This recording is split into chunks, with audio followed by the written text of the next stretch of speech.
মেয়েদের একদল শিক্ষার্থীর আগে এসেছিল এবং তারা বলছিল যে 24 ঘন্টা হল মেয়েদের হল খোলা রাখতে হবে, এই বিষয়ে তারা স্মারক দিয়েছে। বিভিন্ন ছিল তার প্রতি একটা কথা ছিল। আপনার কি এর সাথে একমত কিনা? সামনে থেকে বলেন।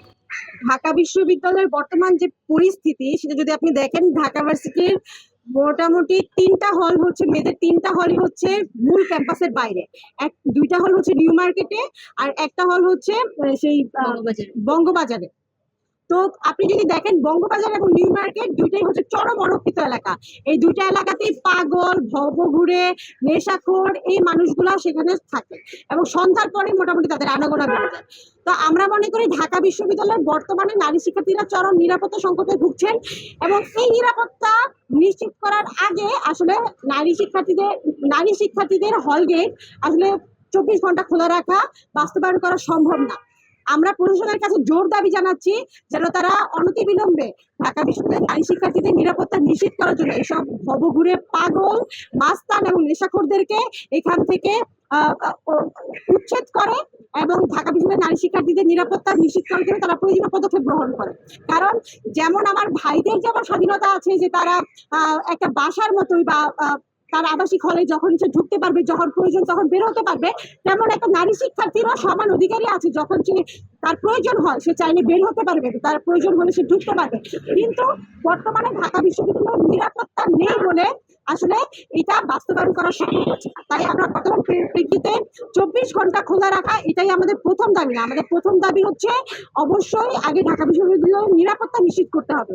নিরাপত্তা নিশ্চিত করার সাপেক্ষে আমরা হচ্ছে ঢাকা বিশ্ববিদ্যালয়ের নারী হলগুলা শিক্ষার্থীদের মতামতের ভিত্তিতে 24 ঘন্টা খোলা থাকবে কিনা সেটা শিক্ষার্থীদের মতামতের ভিত্তিতে প্রশাসন সেটা বাস্তবায়ন করতে পারে। দায়িত্বশীল আছে তাদের কাছে যায় যে আমি কি কুয়েত মৈত্রী হলের অনাবাসিক বলে কি আমি আমার প্রতি তাদের কোনো দায়বদ্ধতা নাই?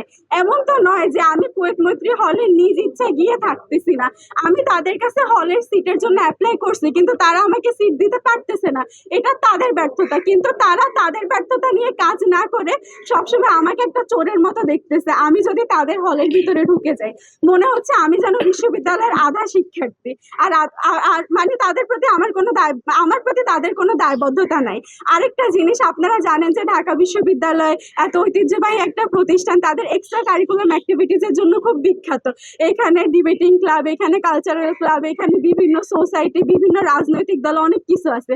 কিন্তু দুর্ভাগ্যবশত আমি ঢাকা বিশ্ববিদ্যালয়ের হলের কারণে, হলের মানে কি বলবো, তাদের দায়িত্বহীনতার কারণে অ্যাটাচ না দেখে আমি কোনো হল অ্যাক্টিভিটিসের সাথে যুক্ত হইতে পারতেছি না।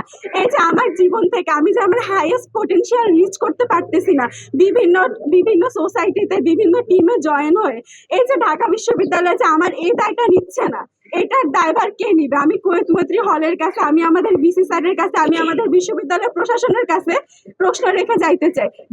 একজন বিশ্ববিদ্যালয়ের পড়ুয়া শিক্ষার্থী শুধু কি সে কয়েকটা বইয়ের পাতা উল্টাবে এটাই কি শেষ? আমাদের ঢাকা বিশ্ববিদ্যালয় প্রশাসন সকল নারীকে হলে প্রবেশ অধিকার, আমরা মেনে নিলাম যে তাদের পর্যাপ্ত পরিমাণ জায়গা নাই দেখে আমাকে তারা সিট দিতে পারতেছে না, কিন্তু তারা আমার হলে যাওয়াকে আটকায় রেখে তারা এই যে আমার জীবনের পোটেনশিয়ালকে নষ্ট করতেছে। আমি এক্সপ্লোর করতে পারতেছি না আমার মধ্যে কি সম্ভাবনা আছে, আমাকে 2-3টা বইয়ের মধ্যে ডুবে থাকতে হচ্ছে। এই যে তারা আমার পোটেনশিয়াল নষ্ট করতেছে, এইটার দায়ভার কার? কুয়েত মৈত্রী হলের, আমাদের ভিসি স্যারের, নাকি আমাদের প্রশাসনের? এইটা আমার প্রশ্ন। তাই আমার আশা থাকবে যে অনাবাসিক শিক্ষার্থীদেরকে অনতিবিলম্বে হলে প্রবেশের অধিকার দিবে।